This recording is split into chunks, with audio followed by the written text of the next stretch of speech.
This is NDTV.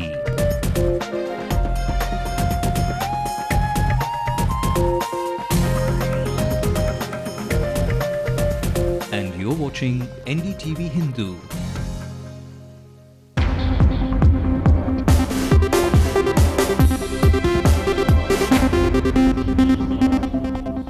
Good evening and welcome to the news tonight at 9 p.m. I'm Evelyn Matthew.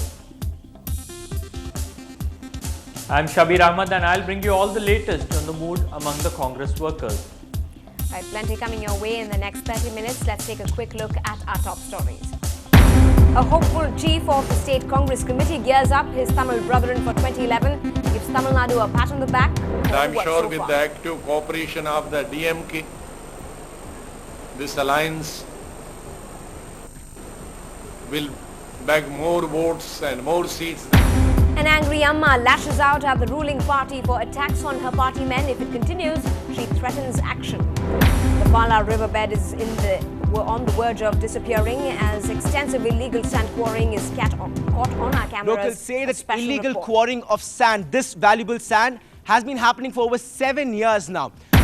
In the tug of war for the waters of Kaveri, farmers from the rice bowl of the state are forced to a cultivation of compromise. NDTV Hindu exposes dismal conditions of hostels for backward classes, but the minister promises to look into it. You're going to enter one typical room, and in this particular room that you're going to see, there are going to be around 12 people who stay in this room. And after 2 rounds, the talks between the management of the Neyveli Lignite Corporation and contract workers fail, spelling power crisis.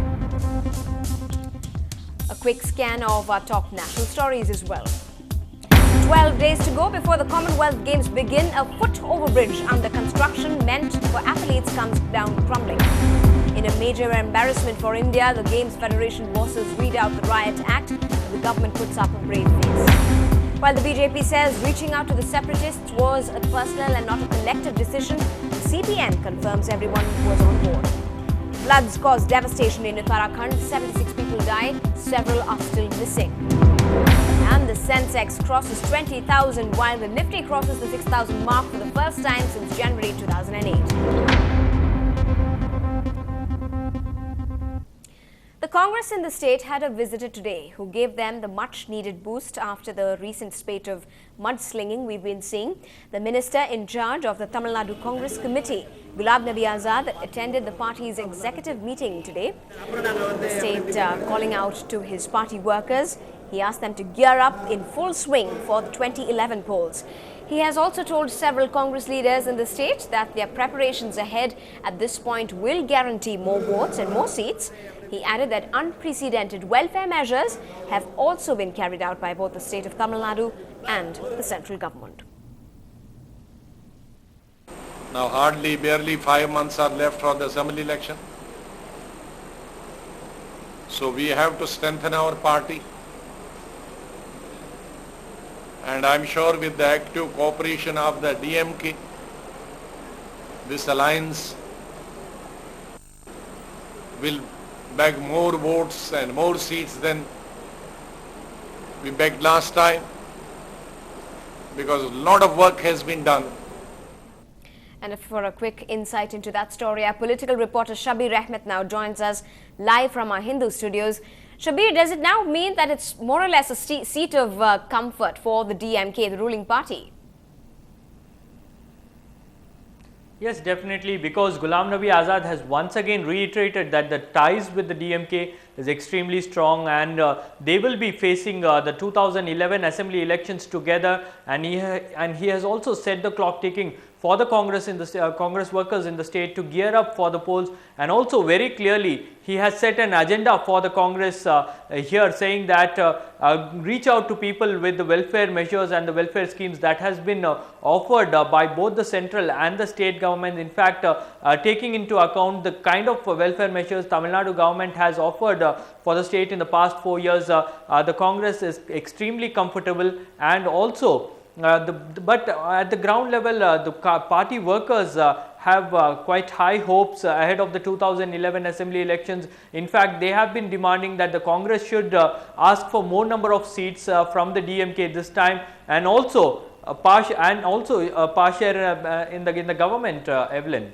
Right. Thanks very much indeed for joining us with those details and with the mood really from the DMK and the Congress camp. Now, meanwhile, Amma is once again spitting fire. Ms. J. Jayalalitha has condemned the DMK regime, this time for a brutal attack on her party cadres by DMK goons near Tirumangalam in the Madurai district. She has alleged that the government hospital in the region has refused to treat the AIA DMK functionaries for their injuries inflicted. The opposition's chief said that the attack was after over 300 DMK workers switched onto her side in the area. Jayalalitha had earlier threatened that she will not remain silent if the attacks on her cadres continued. Now, the Constitution of India guarantees them special care. Politicians promise them preferential treatment in education and employment with the ulterior motive of winning their votes. But how are poor backward class students from rural areas treated when they visit the big city that Chennai is to them to pursue their dream of education? NDTV Hindu's investigative reporter Simonish went on a reality check at a hostel in Mylapore for the backward classes. And was it rosy? No, but resembled animal shelters. In fact, crowded, unhygienic and neglected. Take a look.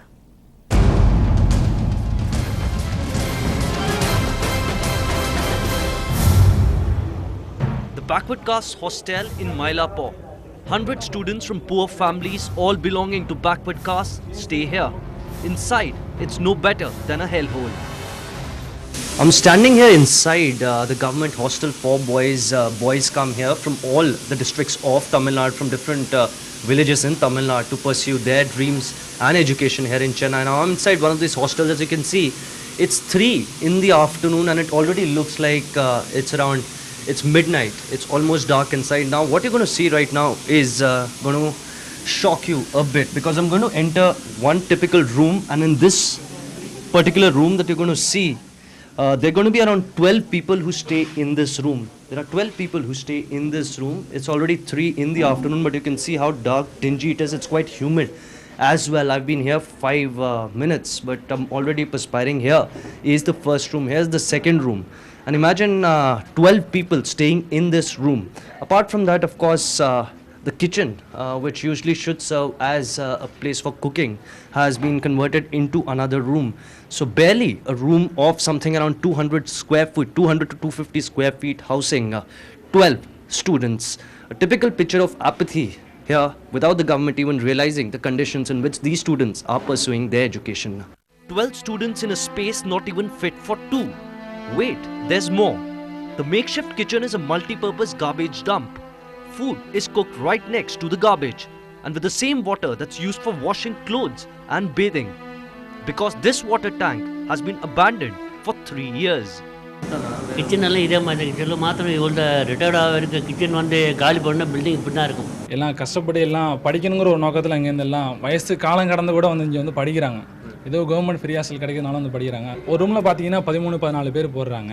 எங்கள் ஹாஸ்டலில் வந்து ப்ராப்ளமே முக்கியமான தண்ணி, சாப்பாடு problem. அதில் வந்து பார்த்தீங்கன்னா மெட்ரோ வாட்டர்லாம் கிடையாது எங்கள் ஹாஸ்டலில். நாங்கள் குளிக்கிற தண்ணியாக தான் வந்து சாப்பாடு யூஸ் பண்ணுறாங்க. Today, students like Selvam have finally decided to speak up. For 2 years, he has been living in this asbestos roof room on the terrace with 11 others. As we probe further, the warden appears and emboldened students start posing tough questions to him. Only I joined in this hostel only 1 week only. Students also, he is not fit for breathing. Absolutely. We were there also. First time I met my students. This first word. யாரெல்லாம் வசிக்க முடியும் அப்படிங்க. That's what. Yeah. Student கிட்ட நான் பேசி யாரும் வசிக்க முடியாது. நான் மட்டும் 5-6 வருஷமா ட்ரை தான் பண்ணி. இல்ல நான் இப்போ வந்து நமக்கு போயிட்டே இருக்கேன். நான் இப்போ வந்து ஒரு விடிய காலமே கிடையாது. எனக்கே பிடிக்கல இந்த ஹாஸ்டல் ஃபுல்லா வந்து உட்கார்ந்து. நான் ஓட்டே ஹாஸ்டல் கேட்டுக்கேன் தெரியுமா? என்ன ஓட்டே ஹாஸ்டல்ல மாத்தி விடுங்க அப்படிங்க. இங்கே யாரா இன்சார்ஜ் போடுங்க. இல்லைடா ட்ரை பண்ணிட்டு தான் இருக்கேன் நான். இப்போ முதல் வார்த்தை இங்கே வந்து ஒரு ருக்மணி மேடம் கேட்டு ஃபோன் பண்ணி கேளுங்க. என்ன மேடம் அது ஹாஸ்டலா மேடம் எப்படி மேடம் ரன் பண்ண? ஆமாங்க நாம கீழே போய் பாருங்க சார் எத்தனை பெருச்சாலி ஓடுன்னு பாருங்க.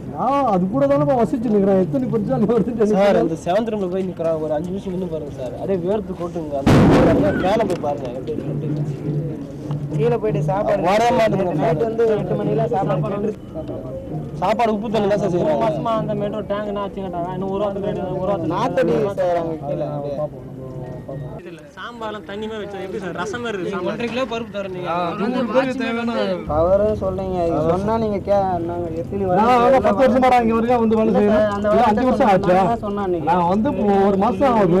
நான் இந்த ஸ்டெப்ஸ் ஆவது எடுக்கிறேன்னு சொல்றேன்ல. நீங்க எழுதி கொடுங்க. எழுதினா எனக்கே இங்க வந்து வேலை செய்து பிடிக்கல. ஓபனா இதோட ஸ்டேட்மென்ட் யாரும் சொல்ல மாட்டாங்க. எந்த வடன்னு சொல்ல மாட்டாங்க. Yes, you heard that right. Even the warden admits this place is a living hell. எனக்கே இங்க வந்து வேலை செய்து பிடிக்கல. ஓபனா இதோட ஸ்டேட்மென்ட் யாரும் சொல்ல மாட்டாங்க. இந்த சீட்டில் வெயில் டைமில் ஒரு 5 நிமிஷம் கூட இருக்க முடியல எங்களால். இந்த ஃபேன் வந்து ஓடவே மாட்டேங்குது. சின்ன லைட் இருக்குது. இந்த சின்ன லைட் நாங்கள் வார்டன் டேட்னே சொல்லி பார்த்துட்டோம். பண்ணுறேன் தான்ட்டார். ஆனால் பண்ண மாட்டேன்ட்டாரு. These students have come from villages all across Tamil Nadu to pursue their education. But living in conditions that are no better than a rat-infested barn is not what they expected. Perhaps the biggest lesson they will learn is not to trust politicians. Sai Manish for NDTV Hindu.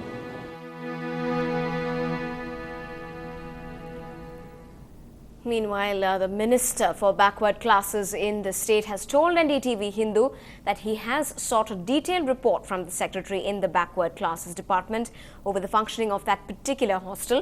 But he maintained that the backward class hostels are given adequate funds and that any irregularities in their functioning will be dealt with severely. Responding to our queries, the minister declined to comment on camera, but has reiterated that he would speak after arming himself with responses from his officers to the special report by NDTV Hindu.